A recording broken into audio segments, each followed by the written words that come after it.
This is the procedure for your pre-trip inspection, which I would rather do here instead of between two campers in a parking lot.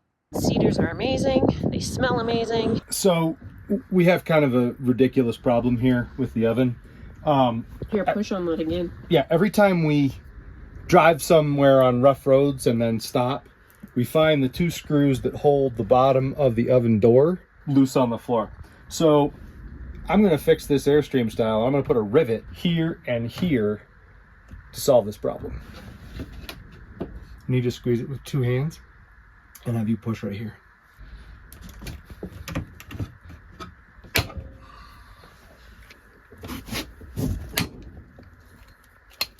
Right now we're in a pretty good situation boondocking with great solar, and including the capacity we have on the roof, we can actually run our fridge.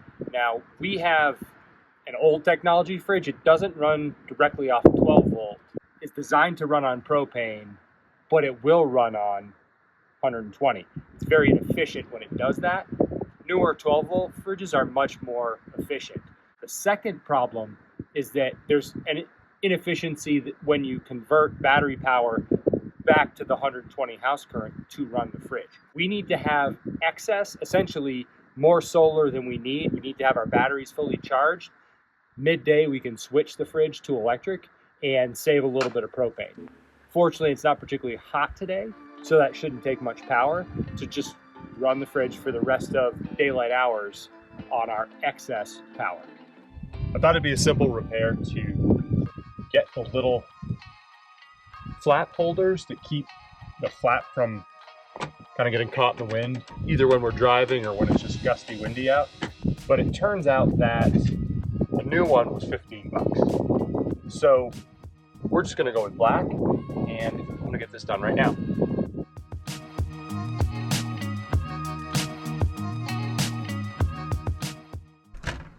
It's attached to the body, but with some pressure gently I can loosen the adhesive.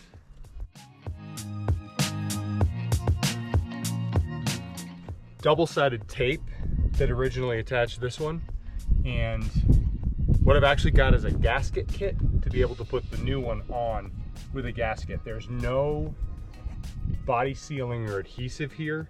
We've relied primarily on this double-sided tape to keep the water out. That's interesting to me because there's zero sealant here. This is just dust that's drifted in. They're both Ventline brand. The holes match up. Shouldn't be difficult once I get this cleaned up to just reinstall the next one. It definitely fits on the bottom. I'm gonna have to cut the top for sure. Denatured alcohol. Just gonna clean this up real quick. My goal is to get the dirt and kind of dust and grit off of here.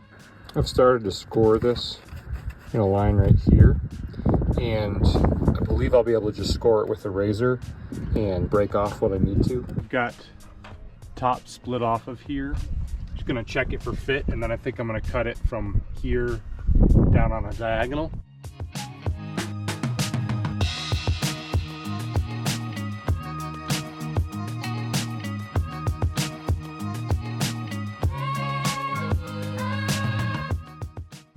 Successful test fit. I think we're good to put it on.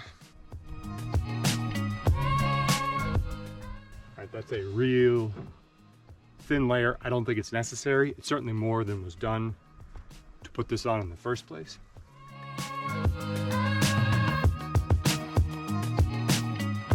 The first hole was a little bit hard to find.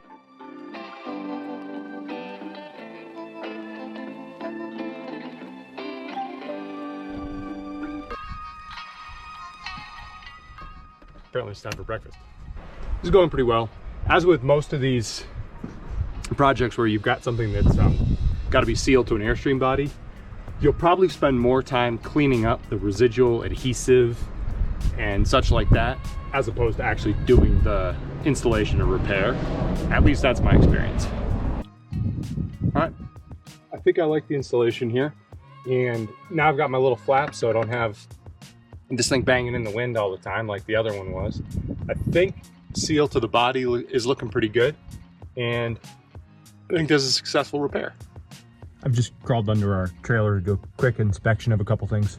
Shauna showed me a video from Facebook a couple days ago that was pretty scary. Somebody had a very similar year trailer to ours with cracks in the frame, and you know, who knows what that trailer's been through, maybe an accident or something. But at any rate, I thought I would look in those places where that trailer was cracked, where the frame was cracked, just to make sure that we don't see any signs of trouble. And in fact, I don't. There are a few small things under here that I need to address. Known problems, nothing that's surprising me right now, but we'll check those out. This is one of the other areas of concern at the back that I periodically keep an eye on. It's some kind of previous owner damage where the aluminum is ripped. And I've got some washers here to help keep it tight, but it's not a big enough problem that we're going to launch in and replace the belly skin, but it's just something we keep an eye on. In a couple places, we've got rivets that have popped through in the belly skin. See that one playing peekaboo? And there's a line of them right down where they've all popped through. I've taken the time to put a stainless washer on that whole rivet line. I bought a handful of washers and did some of this work, but I didn't have quite enough. So at a certain point, I'm gonna have to crawl back under here and do the kind of the rest of them. There was some more in the back as well. We can hear, in like high winds, we're in the trailer at night, we can hear the belly pan kind of popping up and down, and it's a little bit annoying. I don't think it's a serious problem. A little bit of looseness leads to more looseness as things wear out, and this isn't a new trailer. I don't think it's worth paying to have the entire belly skin replaced. It's just easier to washer the rivet holes. Eventually that may fail, but it certainly pushes the problem way down the road. I also have a couple problems like this where the gas line securing has come loose from where it should be, and that's a quick fix with a screw. Just taking the stabilizer feet up so that we can do the bearing inspection, both axles.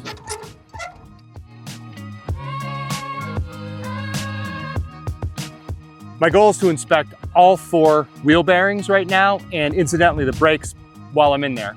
And I'm going to put the truck on the ball, or Shauna's gonna actually back the truck up. We're gonna put it on the ball, and we're gonna use our leveling blocks to lift each wheel at a time. The easiest way to do this right now, we're gonna keep the solar panels connected. I'm gonna move them a little farther from the trailer, but they should be okay. Keep going nice and easy back, 6 inches.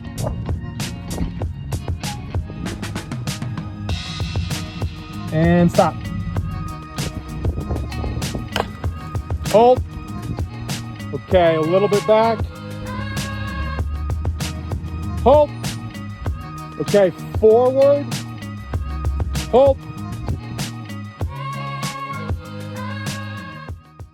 That'll be perfect. Let me chalk the other side. Got the side chalked. We're still attached to the truck. Truck will be in park.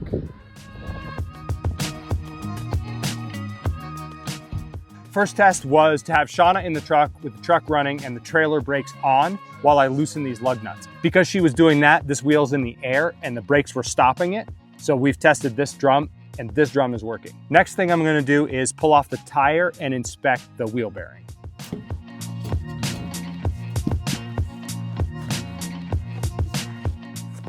We've still got a lot of nice red grease here, so it doesn't look like it's heated up or done anything bad. Next test, shake it. Spins smooth and there's no play in it. I do hear a slight drag, which is correct for how these brakes are set up. You want to hear a slight drag as they spin. I'm really happy with the red grease. This still looks like fresh grease that I put in here. It tells me that this hasn't like heated up and fried the grease. If I had a lot of black grease in here, maybe something's been wrong since we did this work. I'm happy with this. I'm gonna stitch it back up. Just looking at this for wear, I don't see anything strange. It looks very even all the way across. If I had one edge or the other worn, I'd be nervous, but it looks great. Tires, they don't have a lot of mileage on them. Yep, they're new and they look good. Got another angle at the frame here and it looks good. Started. Just turned around to double check my work. I forgot my dust cap. Tire comes back off. Well, it's not very on anyway. It's quick.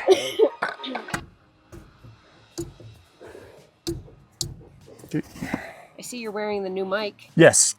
I'm hoping our audio is okay. It's really windy right now. This is gonna be a great test. So, Guys, report in the comments how the audio is. I saw you doing other work with the vent. Were you wearing your... I was not. Oh, I filmed that on the GoPro. We'll see what the difference is. okay. Yeah. Interesting.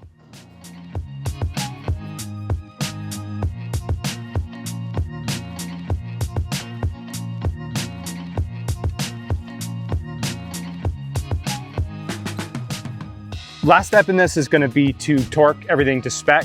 I'm going to get this one off the blocks now, but I'm not going to film the rest of this unless we see something that's bad and worth mentioning. Otherwise, this is the procedure for your pre-trip inspection, which I would rather do here, instead of between two campers in a parking lot.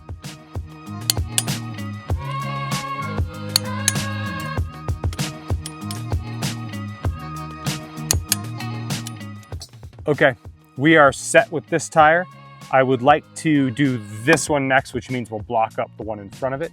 So if you can drive us forward to do that.